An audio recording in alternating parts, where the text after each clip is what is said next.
Drew, let's dive right in, man. Let's start with the robe you're wearing right now. Tell me what's going on here. I like it. I got it from a friend who was a monk, and he gave it to me, this Tibetan monk. And it is the most comfortable outfit I have, and I wear it around the house. It literally looks like I'm at spa day, like you said. It's awesome.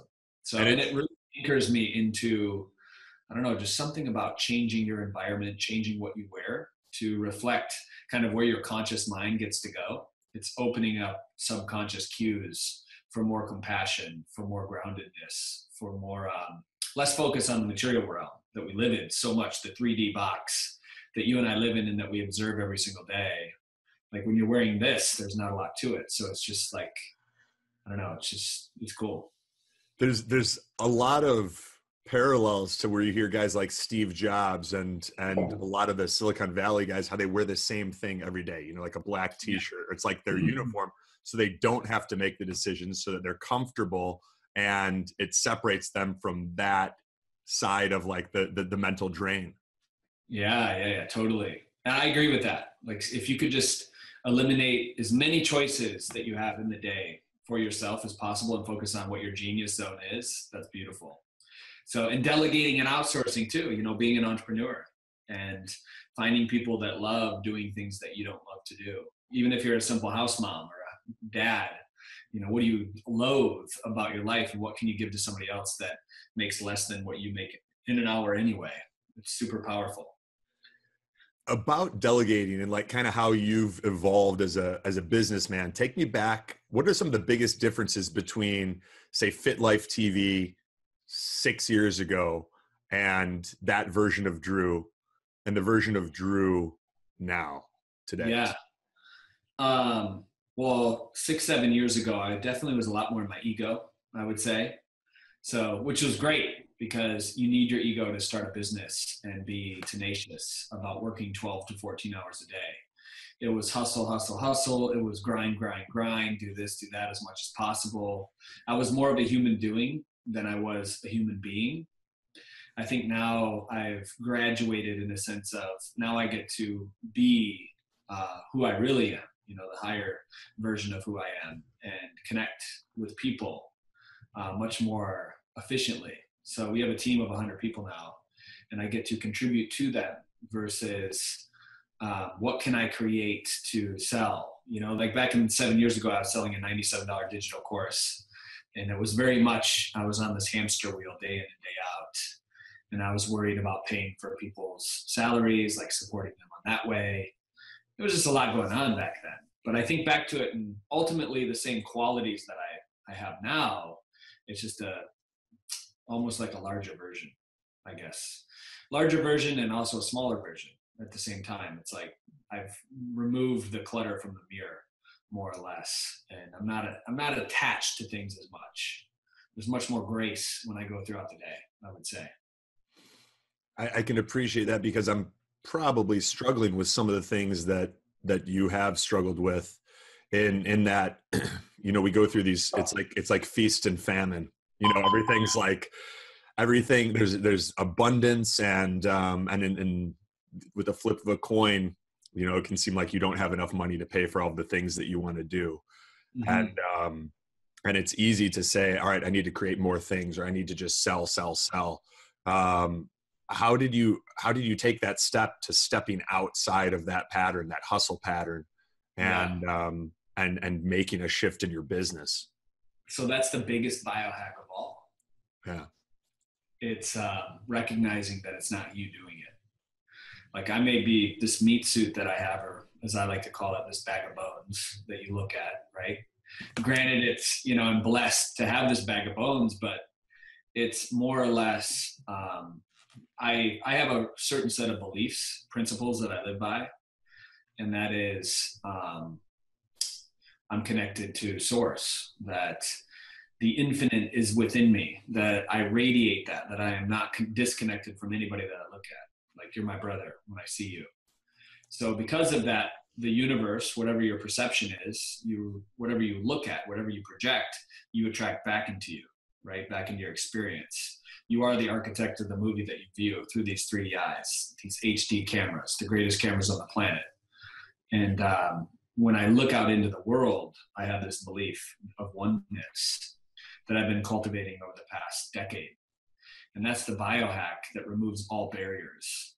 Because when I approach somebody from that frequency, from that vibration, whether I'm talking to you on this podcast or I'm in front of the camera doing a Facebook Live in front of thousands of people, it removes that falsity that we are separate, that there's borders. I think one of the biggest problems in the world today is actually governments all over the world. We've set up these false borders. It's almost like a tree fighting against itself, like draining the chlorophyll from one branch because the other branch needs more food. Nature doesn't work like that. And we don't work like that as human beings. So the biggest biohack is to get rid of any illusion that you're separate from anybody else. And you can start living from that place that I started to live from 7 years ago. I realized that it wasn't about Drew. It's not about the Drew Canole show. I dropped the show and I became one with the cosmic universe, the forces that be. And because of that, I have immense gratitude, dude. I go throughout my day with so much gratitude for everything. It's this rapture that's overflowing, and that's contagious. Like, people want to be around it. People want to cultivate it in their own lives. And I think that's the big part of it, is I'm just a pencil. Mother Teresa said, I'm a pencil in the hand of God. And that's truly my position now in my company, what I do every day. And that's the biggest biohack of all, brother. Yeah, I like that. You talked about your vibration, your frequency, and like, there's parallels here to Einstein and Nikola Tesla. And Tesla said, if you want to understand the secrets of the universe, you have to think in terms of energy, frequency, and vibration. And is there, like, what does your morning routine look like in order to bring you into a vibration of abundance, and where you're feeling connected? Like, what are some of the things that you do? Yeah. So I used to do 7 things every morning, and I made a YouTube video about it. And I did 7 things every morning for years, every single morning. But lately, and I'll tell you what those 7 things are in a moment. But first, let me tell you, the things that I do now are more intuitive. So I'm listening to my higher self. Sometimes you can tap this meridian, which is your crown chakra, right in the middle of your eyes, to open that up and ask your higher self to give you guidance. So you'll wake up, and some mornings it's just like I'm being told to simply move, to get my chi moving as soon as I wake up. Or I'll hear something like, laugh for a minute as hard as you can, like just laugh like a child for no reason, So I'm in this house by myself, laughing hysterically, raising my energy up. So now it's more intuitive. But back in the day, to kind of raise and elevate your vibration and frequency, which is so vitally important, it was gratitude first and foremost. Thank you, thank you, thank you. I would go on a rampage of appreciation, I call it, for 3 minutes as soon as I get out of bed. Just anything I could think of, anybody I could think of.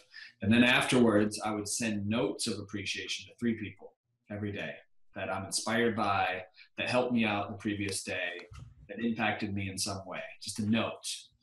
Handwritten is always better. So I have a stack of notes here. I learned this from one of my past mentors. So just writing a quick note, sending it in the mail. Nobody does that anymore. Yeah. And it's so powerful for people to get those. So that was one of them. And then I do what's called super hydration. And I take amalaki powder, which is an Ayurvedic, you probably know what it is. It's an Ayurvedic toner for Pitta types. You're a Pitta as well. Pitta is, I bet you 95% of people listening to this have a Pitta dosha, which is Ayurvedic science for somebody who's very enthusiastic, somebody who is motivated, an entrepreneur that loves cutting edge stuff, biohackers. We run hot at night. Like, if we're sleeping, we're the people that turn the fucking air down, excuse my language, to like 65 degrees because we can't handle it if it's any like hotter than that, like 65 to 70, right? Yeah. That's a Pitta type. So amalaki powder helps tone the muscles. It helps cool the liver down. It helps calm our energy down so that we can ground and really listen. And then I would go into about 30 to 45 minutes of meditation and prayer. So having an altar in your house is a big biohack. I got a few altars here with different pictures of transcendent masters that I, like Jesus, that I appreciate. Mother Mary, a lot of the saints of different religions and stuff that I look up to. You could even have, like behind me, I don't think you can see it, but if you can, I have Leonardo da Vinci because I respect him as an inventor, right? I got a bronze statue of him, Gandhi as well. So just paying tribute to all the people, all of our ancestors before us that have allowed us to come here at this time and place to invent, to create, to inspire, to cultivate who we are deep inside of us. So all of that I do for about 30 to 45 minutes. And then I free write, which is awesome, dude. This is an insane biohack for people that want to become more creative. Just grab a journal, grab a pen, and just start writing. Don't think about what you're writing. Just let your guide, whatever your mind, your higher self, open up and just the floodgates. It's almost like you can do it on your computer too. I just simply like writing because that meridian of the hand is attached to the heart. And I like opening that up and really feeling what I'm called to do that day. I almost write from the future sometimes too. It's a crazy thing. It's like, here I am writing today, but it's like 10 years from the future. And I write in a way of honoring who I am. Right now I'm single. I broke up with my girl that I dated for a year and a half, 4 months ago. So one thing that I love as a man, one of my love languages, if you read the book 5 Love Languages, is words of affirmation. So instead of going out and searching for other women to give that to me, is almost feeling this need. Me as a man, I'm doing that in this writing.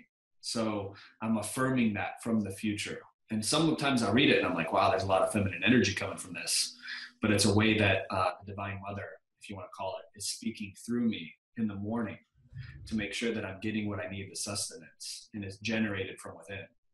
So that's free writing, which was part of my morning ritual. And then I go to the gym, rock it out, heavy weight. I don't do a lot of cardio, 15, 20 minutes of an incline treadmill walk. I got a treadmill at the house. I sit in the sauna too. I have a sauna here, turn it up to 160 degrees, get that HGH increased IG factor. You know that. I mean, I'm talking to a biohacker. This is awesome, man. I love it. So the sauna and then cold shower. I'm putting a cold plunge in a float tank here. Yes. I have one of those pools at the house, the triathlete pools that you swim against, the endless ones with the motor. Yeah.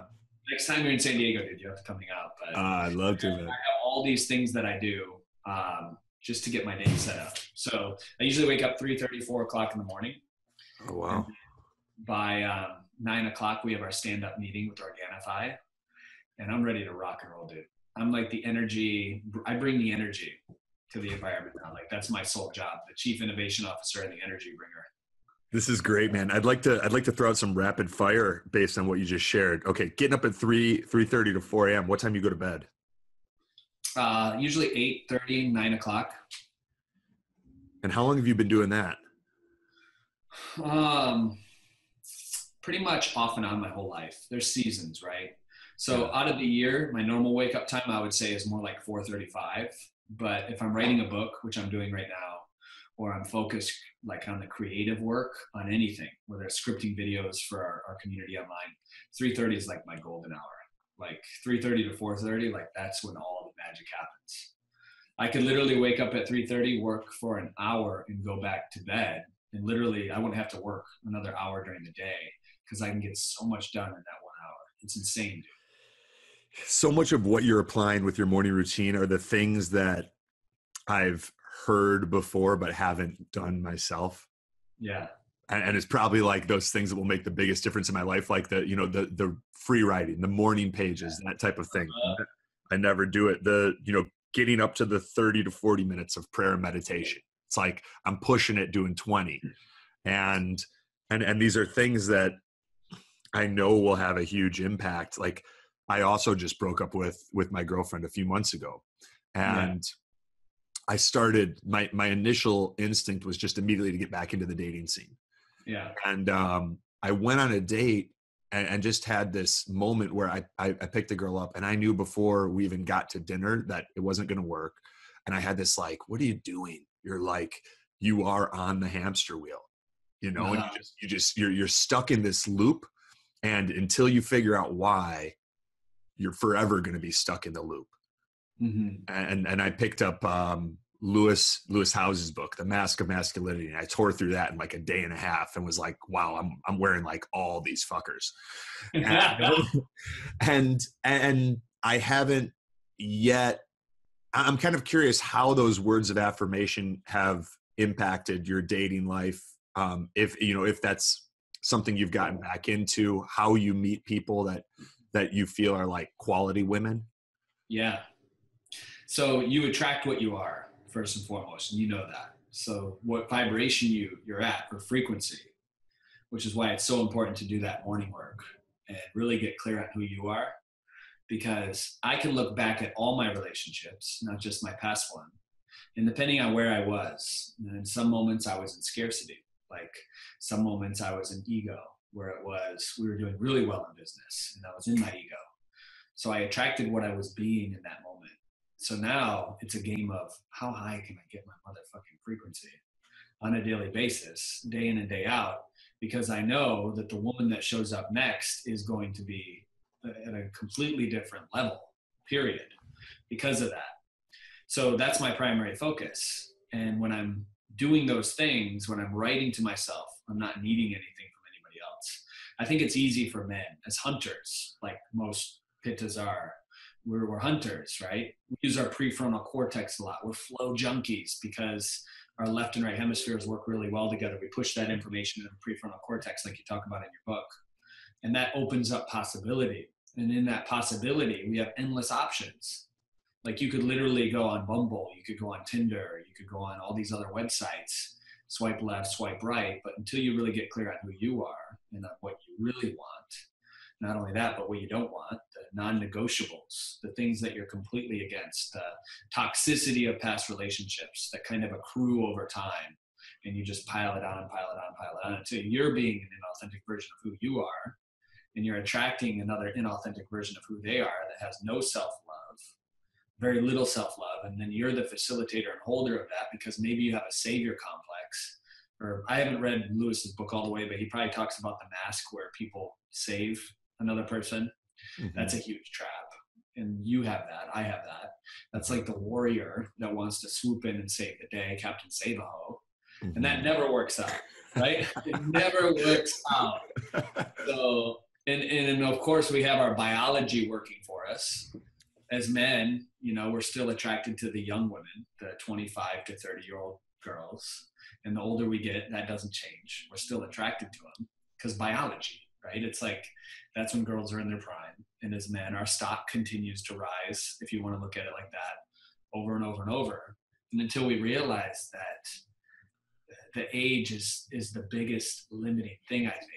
Because the difference between, and I'm just talking as a man, I think most of your listeners are probably men, correct? Yeah, more than women, but it's a mix. It's a mix. Yeah, so this will be good for women too. But as a man, I believe, like once a woman hits 30 and above that, as they continue to grow, they get rid of all those self-worth conversations. Not all of them, because they'll always be there. But the majority of them kind of fade away. And their ability to hold space for men, in my experience, mm-hmm. takes off through the roof. Because you're a space holder, dude, ultimately. And I hold an immense amount of space for other people too, in communication.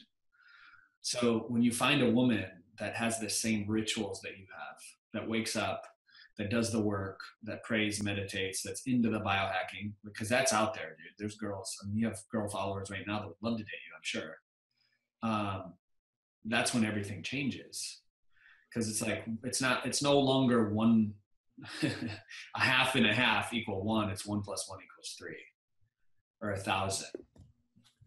Was that a belief that you had to take a shift in? I mean, my ex-girlfriend was 24. She's turning 25 in February.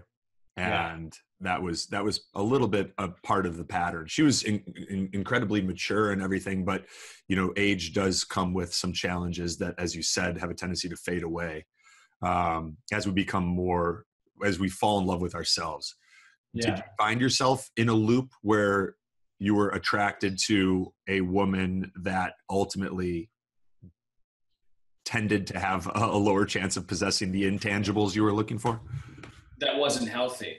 Yeah, that was very much into, and I am too, but sometimes like a little too much into the ego world, a little too much into the look at me, the shadow, right? Like, because Mm-hmm. we all have the shadow. You can embrace it and love it. But at the end of the day, I was on this perpetual loop of attracting women that I was saving them. And it all comes back to my childhood, you know, if you want to go deep on this. But I was abused, tortured, neglected as a kid, 0 to 5. I never had a mom and a dad that showed me what it was really like to be a supportive, loving parent. So my whole model of the world, which has taken thousands of hours in a whole lifetime up to this point, because there's still that little shadow that will always be there, had to be handled. And it's healed, you know, it has to be really healed, and you move away from that. And until you do that, like talking to myself, you'll always attract the same situation until you learn the lesson. Mm-hmm. So the lesson is there for you, and getting super inquisitive about it. Why am I attracting this type of person? What's the lesson here? Is it this life? If you believe in past lives, is there something that's going on there? Is it my ego? You know, and really getting clear on what it is will allow the freedom for you to just move away from that type of environment. At least that's been my experience. Is this kind of where that morning journaling comes in asking these hard questions and then letting yourself write? Yeah, asking yourself those questions. And you're not immune. Like, I'm not immune to it, because there's some moments where I'll still see my ex, and all of a sudden I'm in rage. I'm like angry. I'm like, wow, that's interesting. So I wrote down some questions to ask myself this morning. And if you guys want to write these down, Yeah. I was enraged. I was totally like alpha, like I was ready to set the whole gym on fire. And I'm like, this is not me. Why am I acting like this? So then I just got silent and I asked, is it biochemical? Because we are biology beings. Is it food? Is it water? Is it sleep? Is it stress? I take an internal evaluation. I scan my body. I scan the meridians in my body. I check in with my higher self. So biochemical is a big thing. Number 2 is, did I get triggered by the lesson that I am supposed to learn right now? Was there a lesson in it that triggered me? What can I learn from you? Not her, but from the rage. What can I learn from the shadow? What can I learn from the anger? What can I learn from the anxiety? What can I learn from any emotional state that you're in? And then you silence yourself. And whatever arises, you write that down, right? What do you want me to know about you? So now I'm giving it a voice, as if it's a little commander. And you can do this with physical pain in your body too. I've done this with I tore my MCL. And I'm like, what do you want me to know about you? And it was real fascinating, because I imagined this little gray, kind of like this little Oompa Loompa leader in my knee, right? And I'm talking to him. And I opened up like this freaking portal as I'm communicating with my freaking knee. It was like the weirdest thing ever. But he's like, your quads are way too tight. He's like, you got to have body work on your quads because it's pulling on that MCL. And he said, you need a humidifier in your bedroom when you sleep at night. I'm like, interesting, a humidifier. So dude, did those 2 things, listen to it. Pain went down 90% the moment I gave it that little image in my head and I actually listened. It was like, thank you for giving me compassion. Thank you for hearing me out. Legitimately. And then I put the humidifier in, and I've been crushing my quads with the foam roller, and my MCL healed naturally. Now, of course, I pray and meditate and do all the spiritual work alongside of that, which is the bigger thing. But yeah, giving it that face and that name. And then, what do you need from me? And I am here from you, holding space for, maybe it's that 5-year-old child inside of you. Maybe it's anxiety. Maybe it's the emotion that you haven't let go of, the rage, the anger.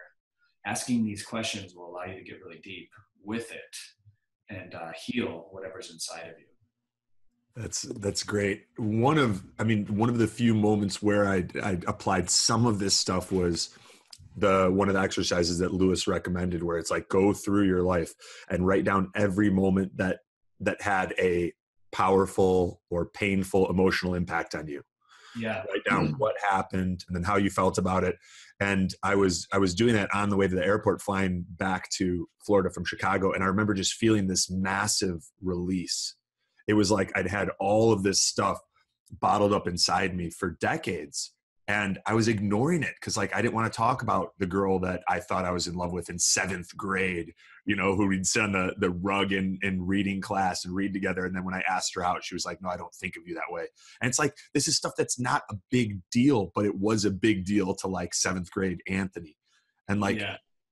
and addressing it and not hiding from it and shying away from it, it felt like it finally allowed everything to just kind of flow more freely. And like these, some like blockages were leaving. Have there been other things that you did in falling in love with yourself or making this, this journey to where you're able to attract the type of person that you know you deserve and want to spend your life with or more time with, that have been particularly impactful, that you would recommend to someone listening that maybe can identify with some of these challenges? Yeah, I think you know, as it's different for men and women. I think the big thing for me has been my authentic path to who I really am. You know, I've been searching for different leaders, different people that can help me with that. So for the past 3 years, I've traveled to the Yucatan jungle. You know, I went to Costa Rica. I've been working with a shaman who, I haven't done any plant medicine because that seems to be real popular, but I've been working with basically a Taliban sorcerer who is really big into the Toltec wisdom. And the Toltecs, I mean, this is the Aboriginal Indians, you know, back in the day, like super, super powerful stuff in dream time. So imagine that you have 1/3 of your life, your whole entire life, to go to school, and you could learn anything that you want to learn, and you could travel anywhere you want to travel, and you could meet with anybody that you wanted to meet with, past, present, and even future. And that's what I've been committed to over the past, I guess I first started doing this about 8 years ago, actually, but really hardcore hitting it over the past 3 years. And that is what I call night school. And that's what it's referred to as. So night school is setting an intention before you go to bed. This is the greatest, another great biohack. Envisioning what you need to learn that night. Programming your subconscious before you go to bed. Maybe it's reading a book. Maybe it's turning your audio system down on a really low level of a book that you're reading. You can barely hear it, so it doesn't disrupt your sleep. But your subconscious is soaking it up as you sleep. So I've had many healings in dream time.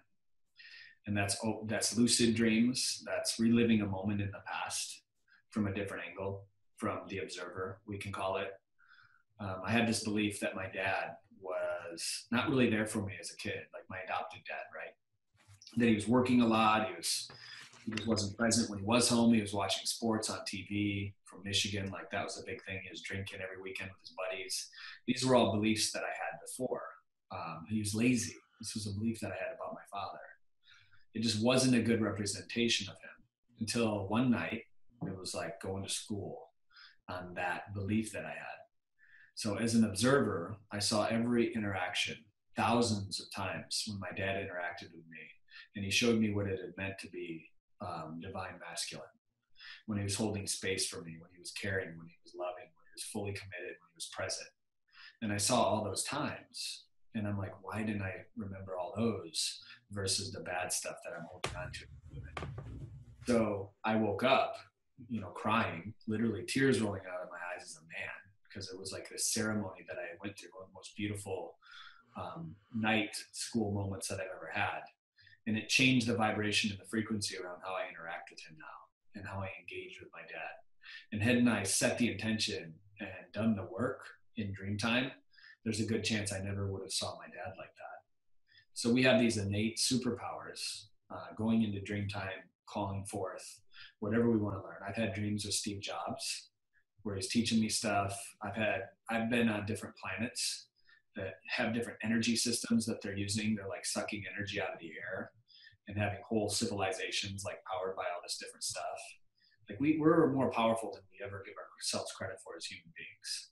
It's just very few people realize it. We are literally walking around superheroes. I believe that. And when you really tune in and like start to grasp that, and you treat this temple like it is, high vibing foods, which is why we started Organifi, because we're literally light beings, right? Liquid light, all the greens, all the stuff in red juice, the protein, it helps you vibrate at a higher level. It opens up your pineal gland so that the seat of your soul, which is right here, that has the naturally forming DMT, which is the spirit molecule.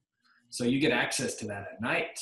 So imagine doing an ayahuasca, like if you've ever done it, and all the things that people tell you about ayahuasca, like they've changed their life, they've had these spiritual intuitions, they realize that life is eternal, like all these big epiphanies people are having. Imagining not even having to do that, but having access to it every night. And that's been one of the most powerful biohacks that I've had in my life over and over and over again.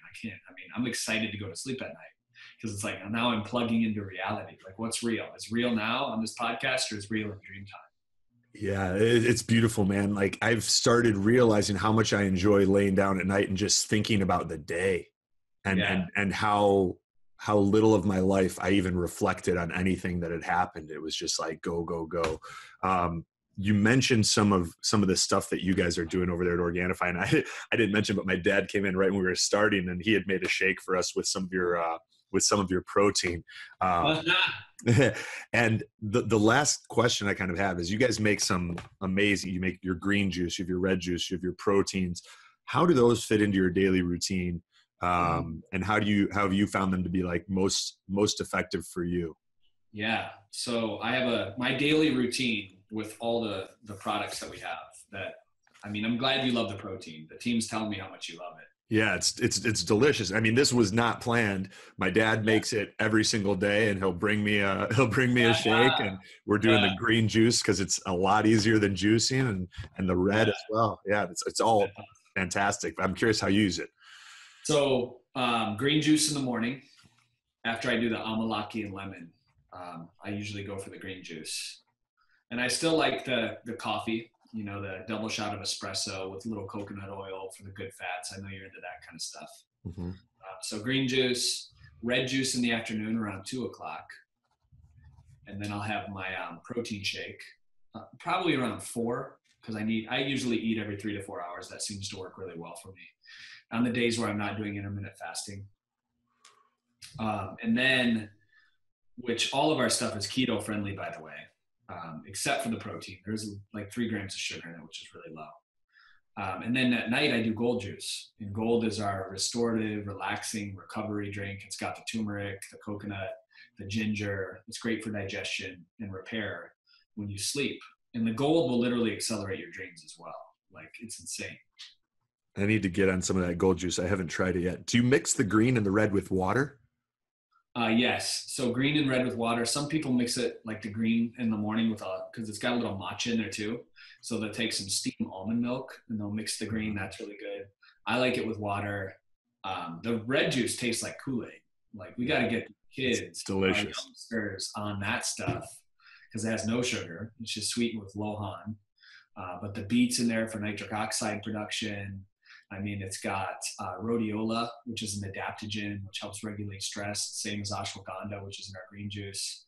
So we're putting adaptogens and mushrooms in the red juice, right? We got the cordyceps, which increase ATP, one of the most clinically tried mushrooms on the planet.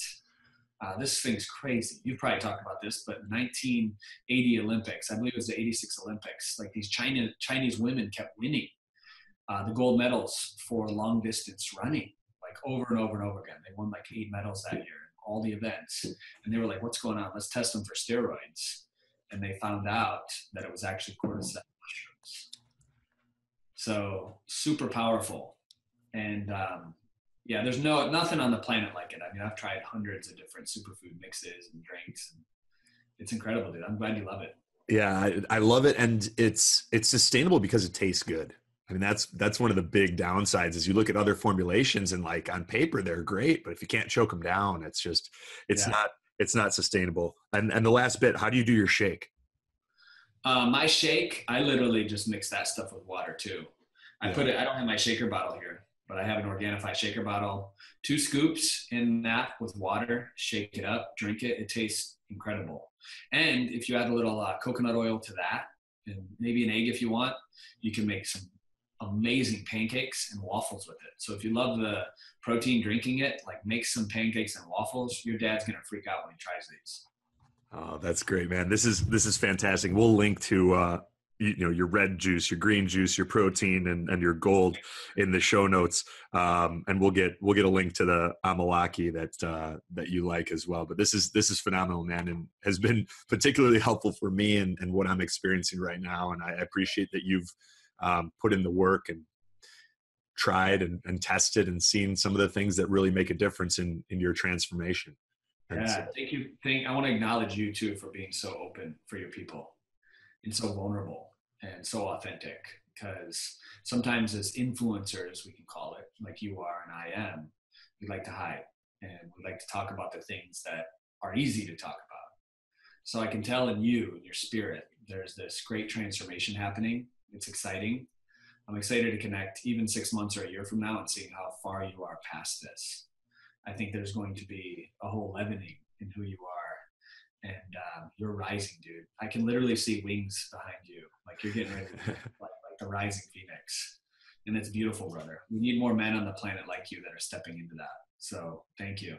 Thank you, brother. This has been inspiring. I appreciate you. It's great hanging out as always. And Drew Canole, you're a great human being. Thanks, brother. You too.